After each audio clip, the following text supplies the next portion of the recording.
Meus irmãos, vamos abrir em João capítulo 10, verso 35 até o 36. Hoje nós vamos falar à luz de dois textos bíblicos. É a primeira parte de um estudo intitulado A Bíblia Infalível de Cristo. Esse é o estudo 1. A Bíblia Infalível do Senhor Jesus. João capítulo 10, verso 35 a 36. Antes, vamos orar. Pai, nós te louvamos pela semana que o Senhor tem nos concedido, pelo privilégio imenso de termos sido trazidos pelo Senhor a esta reunião essa noite. Sejam os irmãos que estão presentes, aqueles que nos acompanham remotamente, que todos nós sejamos de alguma forma tocados pelo poder da Tua santa palavra, ó Deus. Esteja, pois, a nos instruir, a nos conduzir. É no nome de Jesus que te pedimos essas bênçãos. Amém. João capítulo 10, verso 35 a 36, nos diz assim: Se ele chamou deuses àqueles a quem foi dirigida a palavra de Deus, e a Escritura não pode falhar, então daquele a quem o Pai santificou e enviou ao mundo, dizeis: Tu blasfemas, porque declarei, sou filho de Deus? Meus irmãos, o que afinal de contas, deve moldar o nosso sistema doutrinário? Essa palavra doutrina é muito utilizada no meio evangélico brasileiro, no mundo de maneira geral, e tem significados, conotações diferentes, dependendo da denominação que você está. Para algumas denominações, a doutrina está intimamente relacionada a usos e costumes. Tanto que em algumas igrejas existe o chamado culto de doutrina. Então ali naquele culto aprende-se que a mulher não deve se trajar sensualmente, aprende-se que os homens sempre têm que usar calça, camisa social, se vestir dessa forma, cabelo cortadinho, barba feita. Então, para muitas igrejas, a questão doutrinária está vinculada a usos e costumes das pessoas. Não quero entrar aqui no mérito, mas nós sabemos que é de bom alvitre sim os homens terem os seus cabelos curtos, até para se diferenciar das mulheres, as vestimentas serem diferentes, as mulheres pegarem leve nessa questão da sensualidade. Eu acho que o problema que a igreja presbiteriana enfrenta em relação a essa matéria, essa questão, é a sensualidade. Sinceramente, há algumas situações que eu não imagino como que a pessoa entrou na calça, ela pendurou e pulou. Só pode, que não é possível. Então, a gente precisa tomar cuidado em relação a essa prática da decência, mas isso não significa necessariamente doutrina para nós. Doutrina para nós está muito além dos usos e costumes.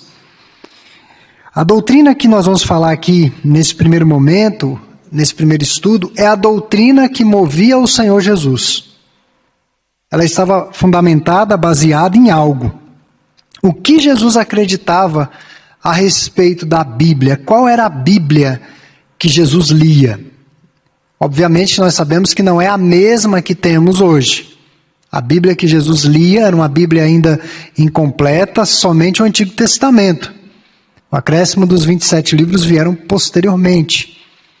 Então, meus irmãos, a Bíblia que Jesus lia era diferente da nossa Bíblia. E se você é um cristão, por definição, você deve, no mínimo, acreditar naquilo que Jesus ensina.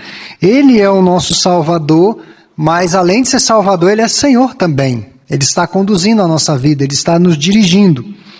E devemos seguir o seu exemplo, obedecer aos seus mandamentos e abraçar qualquer compreensão da Escritura que Ele ensinou e assumiu no seu ministério terreno.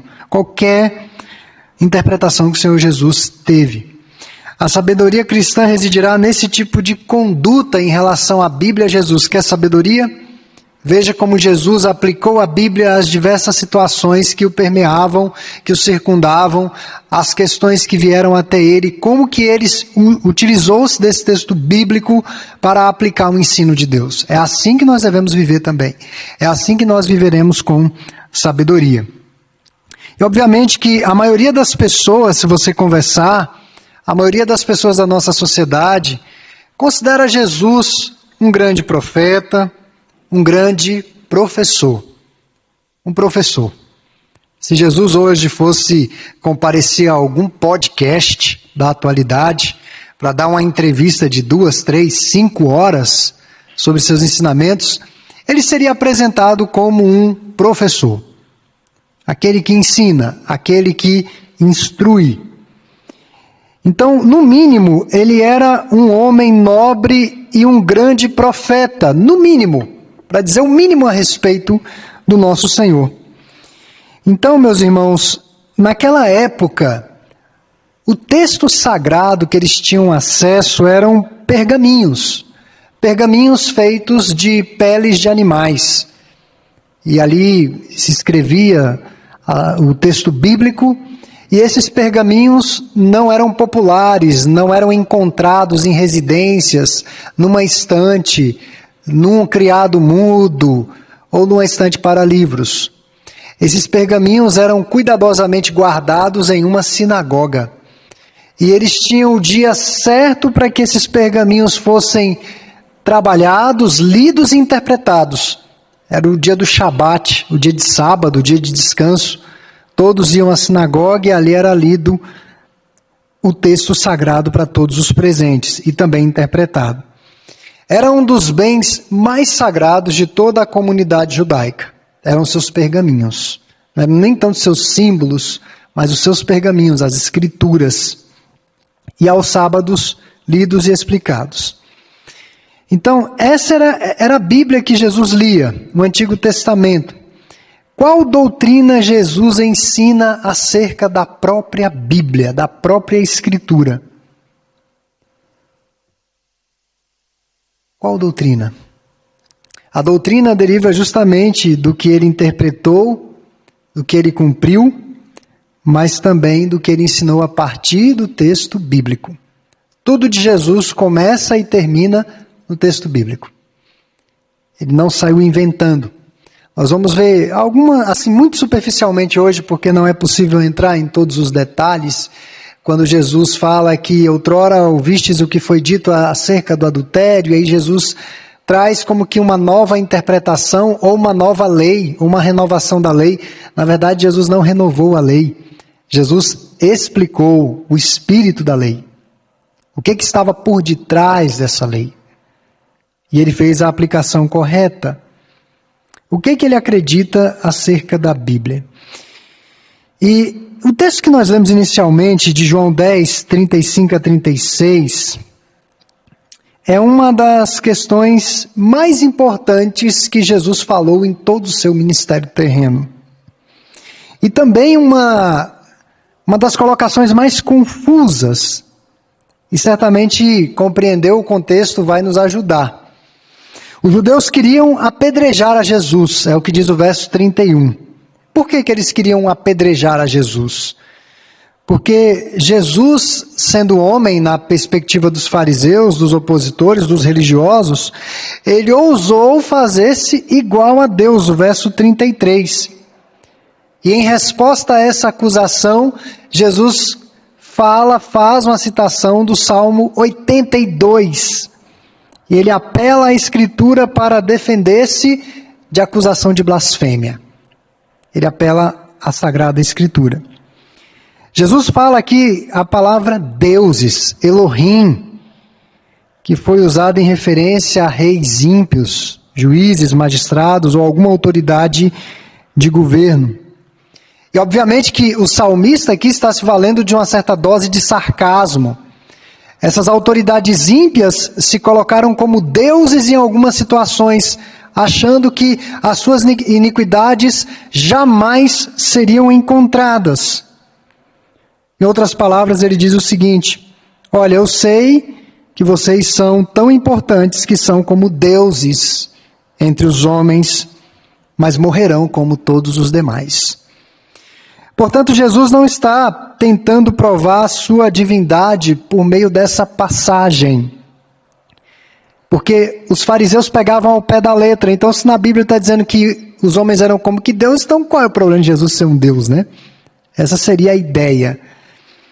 Mas Jesus está demonstrando para eles que uma interpretação atravessada, equivocada, vai gerar vários problemas. Então, ele está tentando destruir as pretensões dos seus opositores. Em outras palavras, ele diz: vocês estão tão presos à letra, à palavra, mas aqui nas Escrituras, esses homens foram também chamados de deuses. O que Jesus deixa explícito é que a Escritura não pode falhar. É esse recorte que nós queremos fazer no verso 35. Quando Jesus diz que a Bíblia não pode falar, Jesus está defendendo a si mesmo.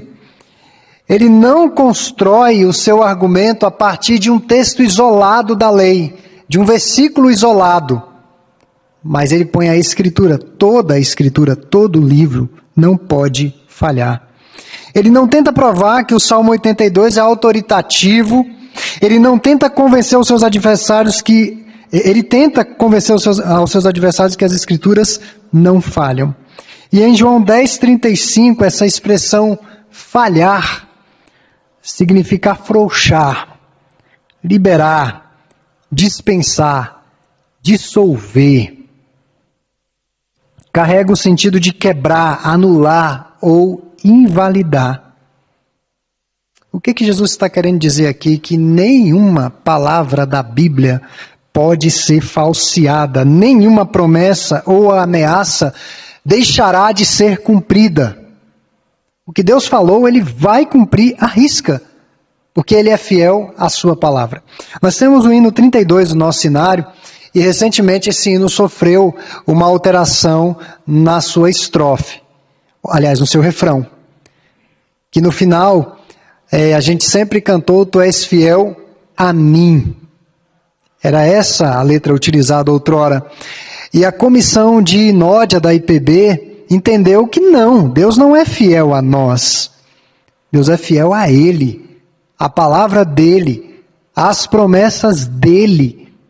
Não é fiel a nós. Por isso que no final é dito que Deus, tu és fiel assim e não a mim. Ele é fiel ao que Ele disse na palavra. Então, nenhuma declaração pode ser culpada ou considerada com erro.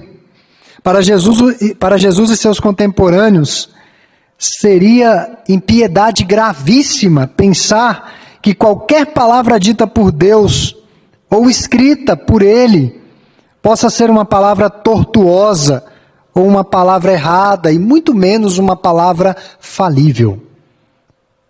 Seria um pecado pensar assim a respeito da Escritura. E de fato, meus irmãos, a Bíblia não pode falhar. Porque as pessoas falham conosco. Nós nos decepcionamos com a denominação, nós nos decepcionamos com líderes, nós nos decepcionamos com as pessoas, nós nos decepcionamos com o sistema que às vezes não funcionou como deveria funcionar. Nos decepcionamos com as pessoas que estão mais próximas de nós, porque falham. Mas esse livro não pode falhar. É o único referencial de absoluto que temos, é a única âncora que temos. Sem as verdades da Escritura, nós estamos perdidos. Nós vamos para o segundo texto que encontra-se no Evangelho de Mateus, capítulo 5, versos 17 a 19. Esse texto é mais conhecido. Mateus 5, versos 17 a 19. Não penseis que vim revogar a lei ou os profetas. Não vim para revogar, vim para cumprir. Porque em verdade vos digo, até que o céu e a terra passem, nem um i ou um tio jamais passará da lei, até que tudo se cumpra. Aquele, pois, que violar um destes mandamentos, posto que dos menores e assim ensinar aos homens, será considerado mínimo no reino dos céus. Aquele, porém, que observar e ensinar, esse será considerado grande no reino dos céus. Porque vos digo que se a vossa justiça não excederem muito a dos escribas e fariseus, jamais entrareis no reino de Deus. Que imensa responsabilidade. Seriam hoje as pessoas mais santas do mundo, as pessoas consideradas mais separadas, mais puras. Jesus está dizendo para os seus interlocutores, os seus ouvintes, os seus filhos, que se a justiça deles não estiver muito além dos grandes santos desse mundo, considerados santos por este mundo, nós não entraremos no reino dos céus. Chamando a atenção para a importância da Escritura. Então, essa passagem nos fala também da imagem que Jesus tinha a respeito da Bíblia. Jesus repreende qualquer um que anule ou enfraqueça até mesmo os menores mandamentos de Deus. Um I, a menor letra do alfabeto grego, ou um til, que eram pequenas marcas gráficas que distinguiam letras hebraicas. Elas eram muito parecidas, então para dar as vogais havia uns sinais chamados de massoréticos.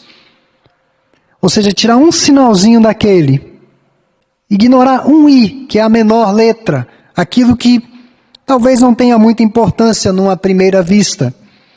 Nem a menor marca da Bíblia será abolida pela segunda vinda de Cristo. Eu fico impressionado, irmãos, que a própria Bíblia diz que os céus e a terra passarão, porém as minhas palavras permanecerão eternamente. Tudo vai passar, tudo que você está vendo vai passar, tudo. Tudo que você vê com seus olhos nessa terra é transitório, é passageiro. E o que vai restar depois? A palavra do Senhor. Jesus combateu o farisaísmo, uma escola de interpretação nociva ao ensino da Bíblia. Eles mesclavam ensinamentos bíblicos com tradições, sofismas, mentiras com aparência de verdade. Gato por lebre, é o que se conhece no mercado. Tradições. Então os fariseus acalentavam muitas tradições, muitas interpretações equivocadas do ensinamento bíblico. E isso acabava trazendo enormes prejuízos às pessoas que simpatizavam com o movimento dos fariseus. E Jesus procurou resgatar o significado dos rituais e dos mandamentos estabelecidos por Deus na sua palavra. Jesus não corrigiu a Escritura. A Escritura não precisa de correção. A Escritura não precisa ser atualizada. A Escritura não precisa ser acomodada às demandas de um momento, de uma sociedade. O que Jesus fez foi corrigir o mau uso das Escrituras. São dois perigos: o uso errado e a ignorância. Dois perigos, eu não sei qual deles é o pior: o mau uso e a ignorância. Eu confesso para os irmãos que boa parte dos aconselhamentos que eu preciso fazer é justamente levando os irmãos a pensarem na Bíblia. A pensarem no que Deus fala acerca de certas situações. A tendência quando a gente atravessa por uma tribulação, uma provação, é a gente fechar o foco na provação e só na gente. A gente não olha para o outro, muito menos para Deus.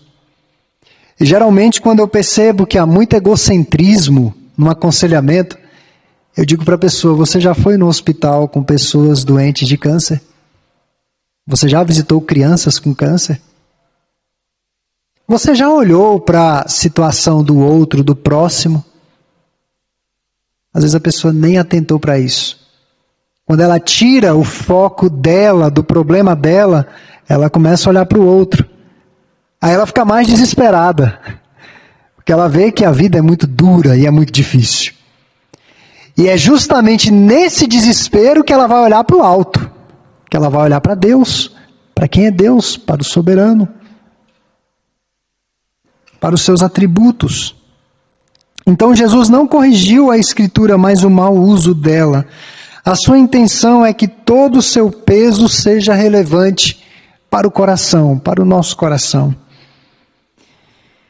Então, a lei do olho por olho, ou dente por dente, era para a administração pública. Era uma forma de ter uma administração pública justa. E visava punir os malfeitores e proteger toda uma comunidade. A melhor lei que já existiu foi essa. Olho por olho e dente por dente. Mas para a administração pública. Hoje nós temos a Constituição do nosso país que parece que foi feita para proteger o bandido. Parece que se um bandido entrar na sua casa e você der 2 tiros nele, você já responde. Porque você poderia ter dado só 1. Mas se você acertar 2, aí você já responde, você pode ser preso. Pensa na confusão. A nossa lei parece que faz o contrário. A sensação de impunidade. Eu já compartilhei para os irmãos algo que me indigna muito na nossa lei, que eu não sei por que ainda não mudou. Sabe-se que o sujeito subtraiu um bem seu, um carro, celular, seja lá o que for, o dinheiro, ele foi pego, ele foi preso e ele não te paga. E ele não te paga, você fica no prejuízo. Não vou dizer cidadão, mas ele é preso e você ainda fica no prejuízo, e ainda você tem que mostrar a cara lá no tribunal para endossar uma condenação. Meus irmãos, era olho por olho e dente por dente. Você tirou esse celular, você vai devolver esse celular. Era assim. E era para a administração pública, tinha esse objetivo de punir os malfeitores e preservar toda uma comunidade. A lei proibia penas desproporcionais e visava evitar a recorrência de crimes. As pessoas iriam pensar 2 vezes ou 3 vezes, até mais, antes de cometer uma infração. Porque se fossem pegas, elas teriam que pagar na mesma medida. E havia casos que tinham que pagar multiplicado, dependendo da situação. Então, Jesus não queria que a palavra de Deus fosse contornada por tradições humanas ou discussões, debates copiosos em torno dela. Cada trecho bíblico deve ser aplicado para marcar o nosso discipulado, a nossa caminhada cristã. O cumprimento da lei significa evitar a ira, evitar um homicídio, seja no coração ou fora do coração, a luxúria, a fornicação, o juramento falso. Isso significa dar a outra face. É isso que significa caminhar mais uma milha, dar mais um passo. É você lutar contra o pecado do seu próprio coração. Jesus quer mais das Escrituras em nossas vidas e não menos dela. E esse é o ponto que Jesus reitera em Mateus 23, 23. Exorta as pessoas a manterem as questões mais importantes da lei: justiça, misericórdia e fidelidade, sem deixar de cumprir os rituais ou as outras coisas. Mas o que deve me motivar a servir a Deus, a vir à igreja, a me envolver com os dilemas da igreja, dos irmãos, a pregar o evangelho, a contribuir na causa do Senhor? O que deve me motivar? A justiça, a misericórdia e a fidelidade. Jesus é um expositor, cumpridor e autor de toda a Escritura. Então, meus irmãos, eu quero finalizar essa primeira parte do estudo sobre Jesus e as Escrituras, que para Jesus a Bíblia é fundamental, não apenas no ministério dele, mas para dar significado a tudo que diz respeito à vida do seu povo.